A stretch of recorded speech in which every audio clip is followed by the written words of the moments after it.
प्रभु यीशु मसीह के नाम में आपका अभिवादन करता हूं।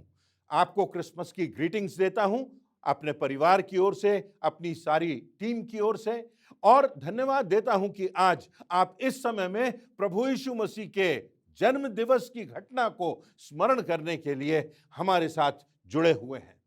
जबकि सारा विश्व क्रिसमस का उत्सव मना रहा है, हमें यह बात समझना है कि जो क्रिसमस की बात है, प्रभु यीशु मसीह के जन्म की घटना है, प्रभु यीशु मसीह के जन्मोत्सव को मनाना है, वो कोई मात्र कहानी की बात नहीं है, वो कोई कल्पना लोक की बात नहीं है, वो कोई ऐसी बात नहीं है जो कभी किसी ने स्वप्न में देखी या किसी को कोई दर्शन हुआ या कोई मिथ्या से भरी हुई बात है, परंतु एक ऐतिहासिक सत्य है। आधारभूत तथ्यों पर यह घटना आधारित है, इतिहास के पन्नों में यह घटना अंकित है।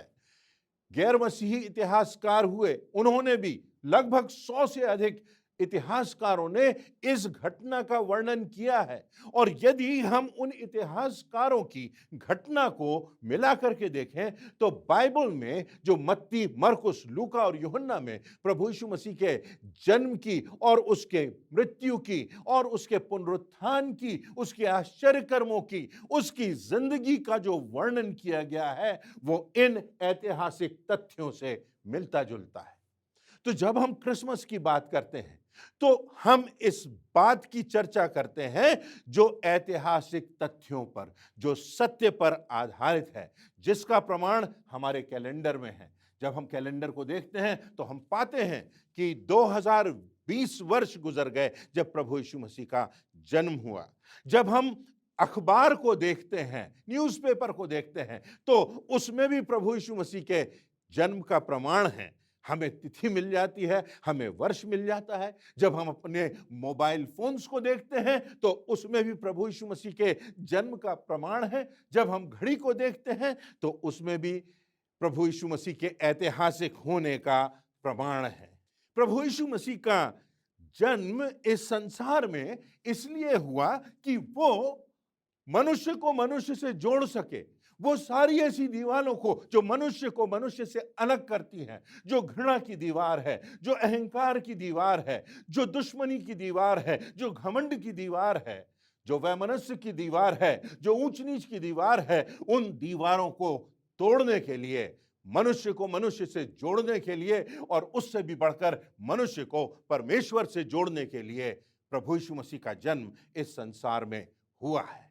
हम परमेश्वर को धन्यवाद देते हैं कि ये इंसान को इंसान से जोड़ने वाला, इंसान को परमेश्वर से जोड़ने वाला, चाहे आप किसी भी धर्म के हों, चाहे आप कैसे भी अपने जीवन में आपने घृणित पाप किए हों, चाहे आपकी जिंदगी कितनी भी अंधकार से भरी हुई हो, परंतु प्रभु यीशु मसीह आपको अवसर देना चाहता है। प्रभु यीशु मसीह आपको नया जन्म, नया जीवन, एक जीवन का नया अध्याय देने वाला, हमारे पापों को दफन करने वाला, एक नई जिंदगी देने वाला, मृत्यु के बाद अनंत जीवन देने वाला, यह प्रभु यीशु मसीह आज संसार के लिए हम याद करते हैं कि वो पैदा हुआ है। यदि हम देखें तो कौन सी बातें हैं जो इंसान को इंसान से जोड़ती हैं, कौन सी बातें हैं जो दीवारों को तोड़ती हैं। यदि हम कुछ बातों पर गौर करें तो हम पाते हैं कि जो एक बात है वो प्यार की बात है, वो प्रेम की बात है। जहां व्यक्ति को प्रेम मिलता है वहां व्यक्ति जुड़ जाता है, व्यक्ति उससे जुड़ता है, उसके पास जाता है, उससे अपनी व्यथा कहता है, उससे अपना दर्द व्यक्त करता है, उसके सामने अपने आंसू बहाता है। किसके सामने? जिससे उसको प्रेम मिलता है, जहां उसको अपनत्व का एहसास होता है, जहां उसको लगता है कि इस व्यक्ति के दिल में, इस भाई के दिल में, इस माता के दिल में, इस मित्र के दिल में, इस पिता के दिल में मेरे लिए प्रेम है, वहां मैं अपने पीड़ा को अभिव्यक्त कर सकता हूं। वहां जाकर मुझे प्रेरणा मिलेगी, वहां जाकर मुझे उत्साह मिलेगा। सारा जो धर्मशास्त्र है उसका सार कहां है? किसी ने प्रभु यीशु मसीह से कहा कि सारी जो व्यवस्था की बातें हैं और सारी जो इतिहास की बातें हैं, जो सारी शास्त्रों की बातें हैं, उन बातों का निष्कर्ष क्या है? तो प्रभु यीशु मसीह ने कहा यह है कि तू अपने परमेश्वर से अपने सारे मन, अपने सारे प्राण, अपने सारी आत्मा, अपनी सारी शक्ति से प्रेम रख और अपने पड़ोसी से अपने समान प्रेम रख। सबसे बड़ी बात यह है कि तू संपूर्णता से परमेश्वर से, जीवते परमेश्वर से, सृष्टिकर्ता से प्रेम रख। और मात्र इतना ही नहीं, परंतु तू अपने पड़ोसी से प्रेम रख। पड़ोसी कौन है?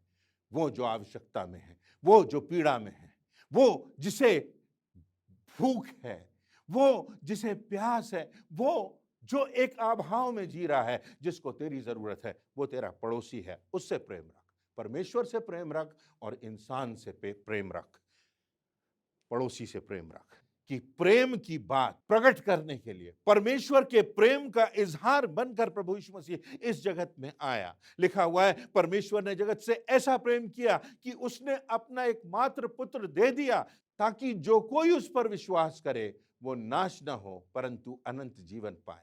दूसरी बात जो इंसान को इंसान से जोड़ती है, वो क्षमा की बात है। जिस व्यक्ति ने आपके साथ सबसे बड़ा पाप किया, जिस व्यक्ति ने आपको पीड़ा पहुंचाई हो, जिस व्यक्ति ने आपके हृदय को तोड़ा हो, यदि वो आकर आपसे क्षमा मांगता है, आपके पास आकर आंसू बहाता है, याचना करता है, विनम्रता से निवेदन करता है, अपनी गलती को स्वीकार करता है, तो वह आपके हृदय से जुड़ जाता है। हमने पिछले वर्षों में ग्लैडिस स्टेन्स का उदाहरण देखा, जबकि उनके पति और उनके बच्चों की, 5 और 7 साल के 2 बेटों की निर्मम हत्या कर दी गई। उनके वाहन में कैद करके उनको जला दिया गया। जब दफनाने का समय आया तो उनसे पत्रकारों ने पूछा, लोगों ने पूछा कि आपके हृदय में क्या भावना चल रही है? आपके पति, आपके 2 बेटों की हत्या कर दी गई। ग्लैडिस स्टेन्स ने, जो ऑस्ट्रेलिया की मिशनरी भारत में थी, उन्होंने कहा, मेरे दिल में इन लोगों के प्रति घृणा नहीं है, परंतु मैंने इनको क्षमा कर दिया है, क्योंकि परमेश्वर ने मुझे क्षमा किया और प्रभु यीशु मसीह ने कहा, तुम क्षमा करोगे तो क्षमा प्राप्त करोगे। मेरे हृदय में इनके लिए प्रेम है और मेरे हृदय में इनके लिए प्रार्थना है कि एक दिन ये प्रभु यीशु मसीह के प्रेम को पहचान सके। क्षमा की भावना, क्षमा हमको एक दूसरे से जोड़ती है। जब प्रभु यीशु मसीह क्रूस पर मृत्यु के निकट थे, जब उनकी अंतिम सांसें संसार में चल रही थी, तो प्रभु यीशु मसीह ने जो क्रूस से पहली वाणी कही, वो कही, हे पिता, इन्हें क्षमा कर, क्योंकि ये नहीं जानते कि ये क्या करते हैं। किनको क्षमा कर? जिन्होंने मेरा अपमान किया है। किनको क्षमा कर? जिन्होंने मुझ पर कोड़े बरसाए हैं। किनको क्षमा कर? जिन्होंने मेरे मुंह पर थूका है। किनको क्षमा कर? जिन्होंने मुझको नग्न किया है। किनको क्षमा कर? जिन्होंने मेरे हाथ पर कीले ठोके हैं, जिन्होंने मेरे शरीर में खंजर बेध दिया है, जिन्होंने मुझे मृत्यु दंड दिया है, जिन्होंने मेरे साथ अन्याय किया है। हे पिता, इन्हें क्षमा कर, क्योंकि ये नहीं जानते कि ये क्या करते हैं। क्षमा मनुष्य को मनुष्य से जोड़ती है। प्रभु यीशु मसीह ने इस संसार में क्षमा किया हमको, हमारे पापों को क्षमा देने के लिए प्रभु यीशु मसीह संसार में आए कि हम दूसरों को क्षमा कर सकें, इंसानों से जुड़ सकें, अपने अपराधियों से जुड़ सकें और उससे भी बढ़कर परमेश्वर से हम जुड़ सकें। तीसरी बात जो मनुष्य को मनुष्य से जोड़ती है, वो पीड़ा, वो दुख और दर्द की बात है। यदि मैं अभिमान से भरकर बताऊं कि मेरे पास इतनी बड़ी बड़ी डिग्रियां हैं, मैं बड़ी बड़ी यूनिवर्सिटीज में पढ़ा हूं, मैंने इतने देशों की यात्रा की है, मुझे ये सम्मान मिले हैं, इन बातों से मैं आपसे जुड़ूंगा नहीं। संभवतः यह होगा कि मैं आपसे दूर हो जाऊं, आपके दिल से मैं दूर हो जाऊं, परंतु जो बात मुझे और आपको जोड़ेगी, वो मेरी पीड़ा आपको जोड़ेगी। अगर मेरे परिवार में किसी की मृत्यु हुई है, यदि मैं किसी गंभीर बीमारी से गुजर रहा हूं, आप आते हैं, मेरे लिए दुआ मांगते हैं, मेरे प्रति अपनी सद्भावनाएं दर्शाते हैं। ये बातें हमको एक दूसरे से जोड़ती हैं। यदि मैं आपसे कहूं कि मेरे यदि पीढ़ियों को देखा जाए, तो एक समय था, मेरे जो दादा के पिता थे, मेरे जो पूर्वज थे, उनमें से कोई शायद ऑर्फनेज से आया, जहां शायद उनकी कोई पहचान ना थी, परंतु ऐसे परिवारों से होते हुए हम यहाँ पहुंचे हैं।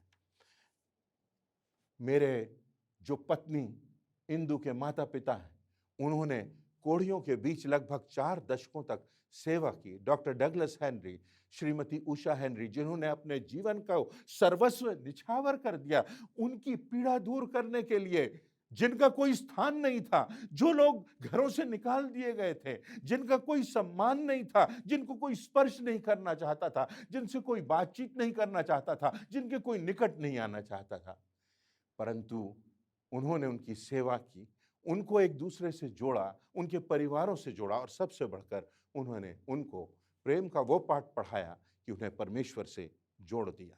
यदि कोई कैंसर जैसी घातक बीमारी से गुजर रहा है और मैं जाकर उनको बताऊं अपने पिता की व्यथा कि किस प्रकार वो कैंसर की भयानक बीमारी से गुजरे, उससे होकर के, उस पीड़ा से होकर के गुजरे, तो मैं उनके साथ जुड़ जाऊंगा। ये पीड़ा है जो हमको एक दूसरे से जोड़ देती है, क्योंकि तब मैं इंसान हूं, आप इंसान हैं, इंसानियत और ये भावनाएं हमको एक दूसरे से जोड़ देती है। मैंने देखा है दुश्मन परिवारों को एक दूसरे से दुश्मनी रही जिंदगी भर, पर जब पिता का निधन हुआ तो आकर के उस दुश्मन के बेटे ने उनके शव को, उनके कफन बॉक्स को कंधा दे दिया। सारी दुश्मनी दूर हो गई, उस मृत्यु की पीड़ा में उनके दिल जुड़ गए। प्रभु यीशु मसीह ने उस दर्दनाक मौत को क्रूस पर सह लिया, मेरे और आपको क्षमा देने के लिए, मुझको और आपको उद्धार देने के लिए।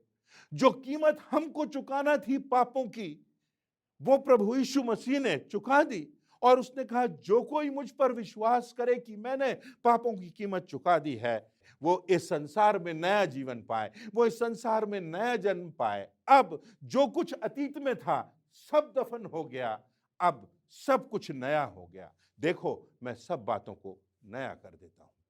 और अंतिम बात जो हमको जोड़ती है, वो मृत्यु के बाद अनंत जीवन की निश्चितता। जब मृत्यु का भय चला गया, ये निश्चितता हो गई कि हम अनंत जीवन में जाएंगे, हम उस स्वर्गीय राज्य में प्रवेश करेंगे, हमें एक बेहतर देह मिलेगी, एक बेहतर संसार मिलेगा, परमेश्वर के उस राज्य में हम प्रवेश करेंगे। लिखा हुआ है ऐसी ऐसी बातें जो कभी मनुष्य के चित्त में नहीं चढ़ी, वो परमेश्वर ने अपने प्रेम करने वालों के लिए अपने हाथों से तैयार की हैं, जहां ना मृत्यु होगी, ना अलगाव होगा, ना धूप, ना तपन, ना भूख, ना कोई पीड़ा होगी, ना कोई आंसू होंगे। वो अनंत जीवन, उस अनंत जीवन की निश्चितता देने के लिए प्रभु यीशु मसीह संसार में आए, और इसीलिए कहा जो कोई उस पर विश्वास करे वो नाश ना हो परंतु अनंत जीवन पाए। जो कोई जो है ये सारी दीवारों को तोड़ देता है, जो कोई उस पर विश्वास करे। और इसलिए मुझे और आपको आशा है, मुझे और आपको प्रसन्नता है इस प्रभु यीशु मसीह में नए जीवन की, उद्धार की, एक नए प्रारंभ की, जो केवल और केवल हमको परमेश्वर की ओर से, इस प्रभु यीशु मसीह के वरदान से, इस पर विश्वास करने से, हमारे अतीत के पापों के दफन होने से हमको प्रभु यीशु मसीह के मृत्यु और उसके पुनरुत्थान के द्वारा प्राप्त होता है। जिस प्रकार प्रभु यीशु मसीह ने मृत्यु को परास्त किया और पुनरुत्थान उसका हुआ और अनंत जीवन का द्वार मनुष्य जाति के लिए उसने खोल दिया, मुझको और आपको आज ये दिन फिर से स्मरण दिलाता है कि हमारे लिए आशा है। हम जानते हैं कि हमको प्रेम जोड़ देता है, हमको क्षमा जोड़ देती है, हमको पीड़ा जोड़ देती है, और हमको वो आशा जो मृत्यु के बाद है, मृत्यु का भय समाप्त करके एक दूसरे के साथ और परमेश्वर के साथ जोड़ देती है। इसीलिए प्रभु यीशु मसीह इस संसार में आए। आइए हम उसके जन्म के मर्म को समझें, उसके जन्म की गंभीरता को समझें, उसके जन्म की, उसकी मृत्यु की, उसके पुनरुत्थान की सच्चाई को समझें। तो ये क्रिसमस मेरे और आपके लिए नए जीवन का नया अध्याय होगा, सार्थक होगा, न केवल मेरी दृष्टि में, न केवल संसार की दृष्टि में, परंतु परमेश्वर की दृष्टि में। यही मेरी कामना है और यही मेरी याचना है कि प्रभु यीशु मसीह की उस भेंट को, जिसके लिए लिखा हुआ है कि वो भेंट जो वर्णन से बाहर है, जिसको शब्दों में वर्णित नहीं किया जाता, वो भेंट परमेश्वर ने हमको दी है। क्या हम उसकी उस भेंट को स्वीकार करेंगे? आज यही प्रश्न है। हम परमेश्वर की भेंट जो प्रभु यीशु मसीह में उसने हमें दी है, हम उसको ग्रहण करें और परमेश्वर को धन्यवाद दें उस सृष्टिकर्ता के लिए, उस उद्धारकर्ता के लिए जो मेरे और आपके लिए इस संसार में आ गया और मुझको और आपको बचाने के लिए मृत्यु पर विजय प्राप्त करके अनंत जीवन की निश्चितता दी। परमेश्वर हम सबों को आशीष दे।